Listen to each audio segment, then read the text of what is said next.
Hello again. Welcome to Astronomy Toronto. On this edition, we'll be looking at observatories of serious amateur astronomers.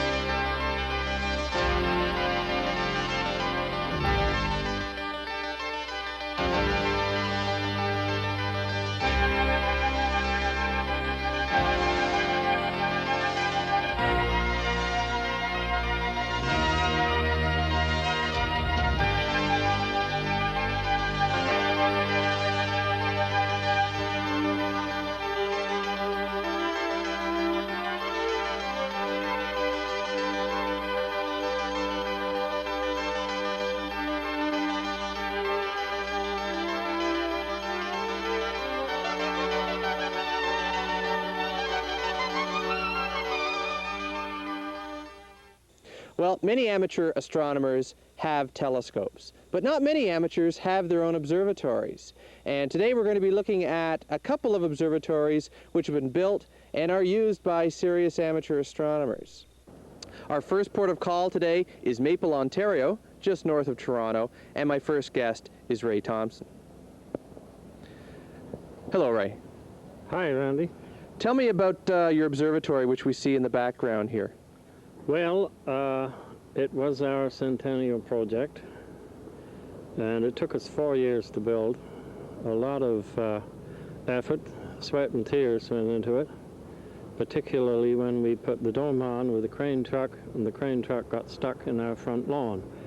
But finally, we made it, and since then, I've been enjoying it. Well, I can see a large telescope poking out of the dome. What kind of telescope is that? That's an 8-inch refractor, and it has a 6-inch refractor mounted with it, which I don't think you can see from here. But it is an ideal setup for variable star observing, which is my main interest. In behind us, Ray, we see your quite exquisite observatory. Could you tell us a bit about it? Well, it's actually, the dome is a 12-foot silo dome. It's aluminized steel, and it's fastened to a very substantial rolled iron framework, which we had rolled in the rolling mill. It weighs 3/4 of a ton, and it's rotated by means of a boat winch. And the project was a 1967 centennial project? Yes, it was a 4-year project, which was quite arduous as far as the work was concerned, but we're very pleased with the results. One thing I wanted to ask you, there are not many houses in a residential area that have an observatory. What about the building codes for building something like this? We were required to get a permit and submit a plan, and the only requirement as far as Vaughan Township was concerned was that it should not be used for profit. In other words, I can bring in the neighbors or Boy Scouts, Girl Guides, church groups, anybody, but I mustn't charge them. Otherwise it would be a non-residential. I guess an observatory up north of Toronto is a bit of a problem with all the light pollution. That's something that all astronomers have to worry about. This is very bad. There's not only the general light pollution in the northeastern quadrant of North America, but we have south of here Canada's largest rail yard, which is floodlit all night. And a half mile to the north, we have a ballpark, which is floodlit for night games. But as again, we do our best. And since this facility is by no means transportable, we have to work here. I see another small apparatus at the base of the telescope and its dome. What exactly is this? Well, this is, you might say, a lazy man's telescope. It operates through the wall, and the light is fed through a normal refractor by a flat mirror, and the whole thing is controlled from inside, and that ground floor of the observatory is part of the house. It's heated, and you can come out there, open it from inside, on a cold night and do an evening's observing in comfort. Well, this is a garish polar axis telescope, and basically a flat mirror outside feeds the light through a standard refracting telescope, which is inside. Therefore, it is not necessary to go out in the cold. By rotating the whole telescope setup, it is possible to place it in the right position in what is called right ascension. By tilting the mirror, which feeds the light up through a standard refracting telescope, it is possible to point it to any declination or any height in the sky.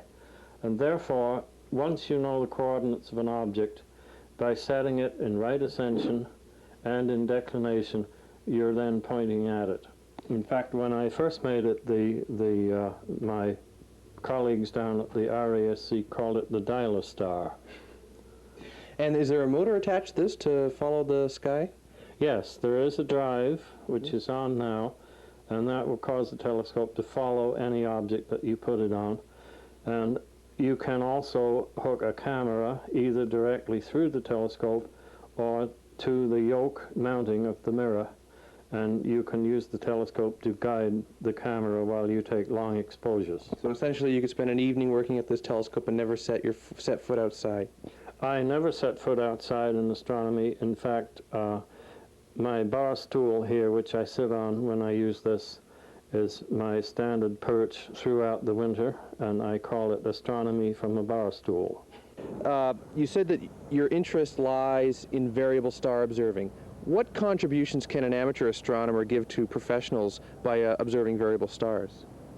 Well, in terms of the commonest kind, the long period variables, while their periods are fairly regular, the professionals like to have what we call a patrol of what a given variable is doing at a given time.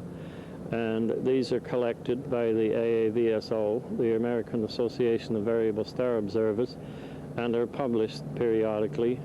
And the professionals use the data. Plus, they also make excuse me, special requests for data on an individual star, and it's always available from the variable star observers all over the world. On a given night of observing variable stars, how many stars would you look at, and what would you note about each individual star? Well, the idea of an observation, as far as a long period variable is concerned, whose period is about a year, is to determine its magnitude for that night. The magnitude or brightness? Its brightness for that night, yes. Now, that is all you submit as an observation. And how many stars would you look at, say, in a given clear night?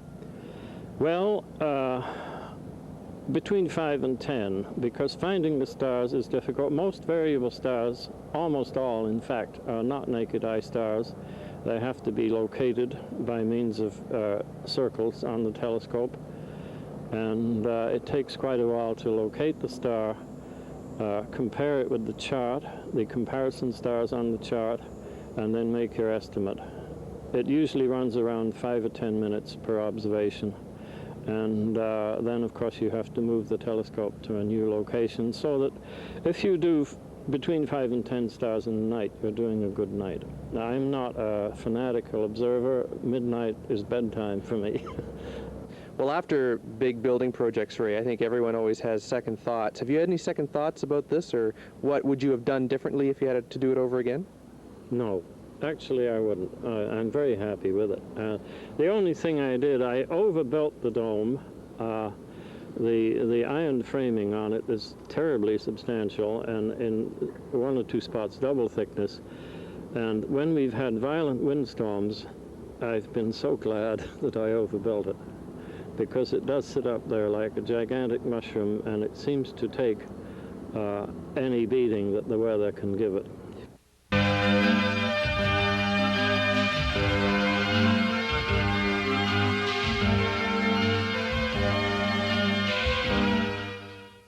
Right now we're in Keswick, Ontario, which is on the shores of Lake Simcoe, and behind me you can see the observatory that is owned and was built by John Hicks.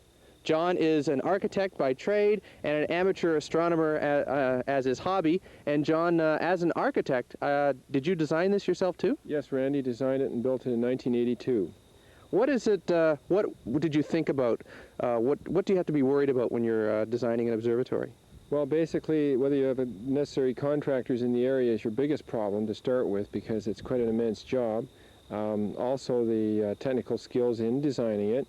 Some of these technicalities have to be ironed out before you start. It certainly saves an awful lot of money if that's the way you begin the project. I was lucky enough to be an architect by trade, so the project became easier because I could draw and design a building. Why did you build the observatory? Well, I'm an amateur astronomer, as you mentioned in your opening, and the nights up here are very, very cold, and I needed shelter, first off.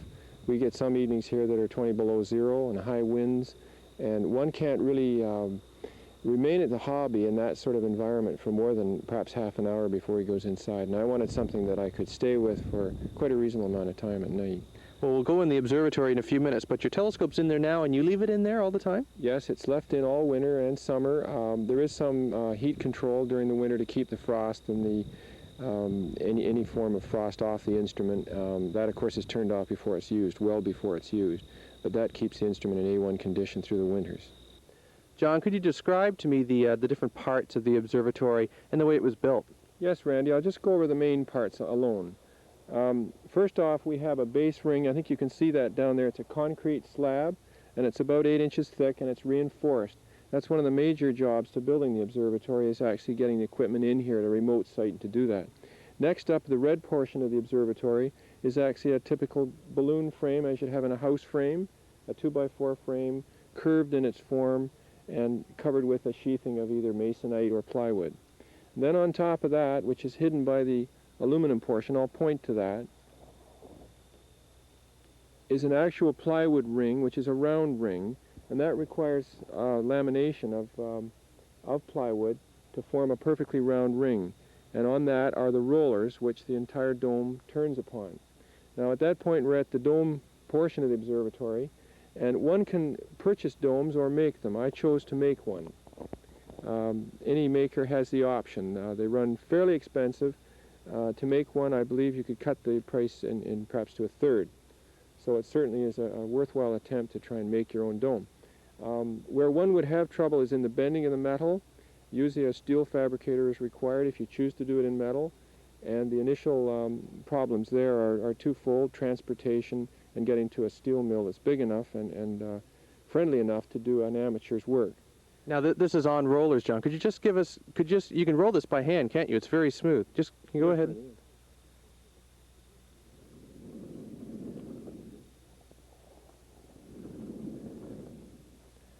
So that's pretty smoothly done. Now I guess it's just because as you're looking at something in the sky, the Earth turns and it's going to move it out of the way. You've got to follow it with the dome. Yes, Randy, you actually have to turn this by hand. Some people choose to put a motor in the dome and actually drive it, which I find is not necessary, and every hour you may turn it manually, and that does the job. The slit, what we call the slit on the top, the slit portion, is critical. It should be wide enough that any object in the sky won't go beyond your limit of vision within a period of tracking, say half an hour. So that is rather a critical part of it. If it's too small, it's difficult.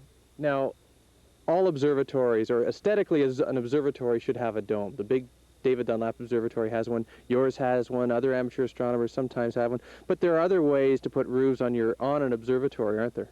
Yes, you can. Often the amateurs opt for the roll-off type roof, which is really like a tractor or a garden shed, and the roof just slides right back on typical rails, which are horizontal with the ground. The only problem with that type of structure is the cold that does penetrate the open ceiling. So this is much more protective in the winter environment. Harder to build, but much more protective. And the main thing is, too, if it's windy, you're going to impart some vibration to the telescope, aren't you? Yes, the roll-off would catch all the wind. The dome itself, being aerodynamic, the wind sort of slides over it and does provide a very good protection for astrophotography. Well, we're inside John's observatory dome, and you may even hear a bit of an echo. And this is John's telescope. John, tell us a bit about your little beauty here. Yes, this is a typical Schmidt-Cassegrain telescope, which, as you can see, is very short. I'm going to turn it so you can see the length of it. Basically, what we have is a telescope that's been folded Normally, this type of instrument, it's an 8-inch mirror, 8-inch in diameter, would probably be 3 times this length. But because of modern physics and the ability to grind and figure lenses and mirrors by computer, it can be folded up to what you see here, about 15 inches in length. I'll go through the parts. Basically, we have a corrector plate on the front. I think you can see that in the camera, and a tube, and at the back is a mirror at the very back of the instrument, which reflects the light again forward. And behind this corrector plate, there's as you can see, there's a blocked area. We call it an obstruction, a central obstruction. Behind that is another smaller mirror. And the light rebounds off that smaller mirror and ends up going right back through the main mirror at the back. It has a perforation in it. And this effectively gives the instrument 3 times its focal length. So you'd be in here on a very cold, windy winter's evening, and it'd be quite warm, wouldn't it? Yes, yes. Really all one would need is really just a winter jacket, but you're out of the wind and you're out of the dampness, and it's quite comfortable. Now I notice some power cords along here. There is a motor in this telescope, isn't there? Yes, this is clock-driven to follow the stars quite accurately. For serious astrophotography, one does have to correct the lapse of the motor, so there is a drive corrector that is attached to it for long exposures. Well, John, your main interest is observing and photographing the sun. Tell me a bit about how you got interested in that.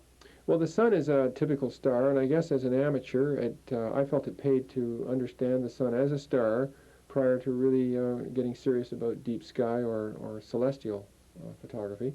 So I studied the sun for 2 reasons, that being the first, and the second being a warm object, and one can do his work in the daytime, which is a lot easier. Convenient. Right. Yeah.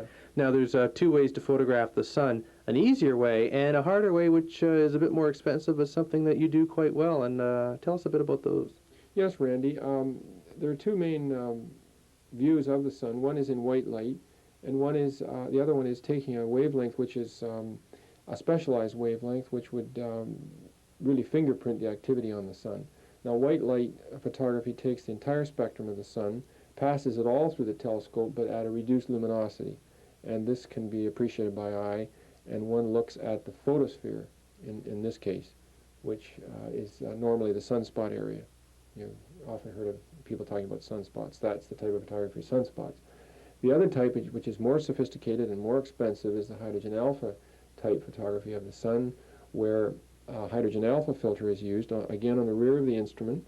There is a reflection lens or anti-rejection filter which is placed over the surface of the instrument, in that case to again reduce the ferocity of the light, and the hydrogen alpha filter really screens the band, the entire spectrum, and allows only the hydrogen alpha frequency to pass through. Now you may say, why? So what does the hydrogen alpha frequency mean? Hydrogen alpha is an excited atom on the surface of the sun, which really betrays the hydrogen activity, the nuclear furnace of the sun, and that is a fingerprint of the activity. So if one can select the hydrogen alpha band and photograph it, he has in fact a fingerprint of the nuclear activity on the surface of the sun. This is a picture of a normal shot in white light without the hydrogen alpha filter, and this requires only a rejection filter. This is a blow-up of a white light shot of the surface of the sun, again without the sophisticated hydrogen filter, but with a normal white light rejection filter. And this is the outfit that I use to photograph hydrogen alpha activity with. It is, in actual fact, a hydrogen alpha filter and its couplings and the camera. This is a disk shot. We call these disk shots of the surface of the sun or the chromosphere. This is a shot taken in hydrogen alpha, and it shows the activity on the surface, the filaments and the various flares and sunspots. Here we have a picture of an activity area, hydrogen activity area, taken in extreme enlargement, and you can see the flare in the center and the magnetic influence around it. Here's a typical picture of a prominence on the edge of the sun. These again are hydrogen alpha type photographs, but taken at a different exposure, and as you can see in color.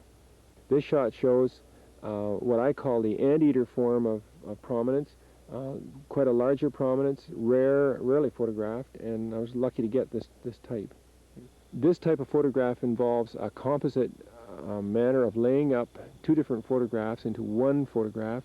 It really involves a limb shot or an edge shot of a prominence and the disk of the sun, and these 2 are merged in one process via an enlarger and then re-photographed and printed. John, this is my favorite right here. I believe you won an award for this incredible photograph, didn't you? Yes, Randy, this is one of my favorites. It is, again, a composite. It was rather a rare type of developing. It's done on infrared film and using tungsten light, so I got a very strange effect. So essentially you're an amateur astronomer doing professional work out here. Yes, the hydrogen alpha filter really is so sophisticated that I don't think it was around more than 10 years ago as a retail object. Professional astronomers had them. They were called Lyot filters. They were terribly expensive. Now they can be purchased for something under $2,000. Have you made any discoveries? Only very bizarre prominences that may be seen or may not be seen by various individuals. There being a limited number who have hydrogen alpha filters. Basically, one studies the form and the general size of prominences and the location and the intensity of flares. And this gives them some idea of the activity of the sun and the mechanics of the sun. So that's it for this edition of Astronomy Toronto, and a close-up look at some observatories of some serious amateur astronomers here in Ontario.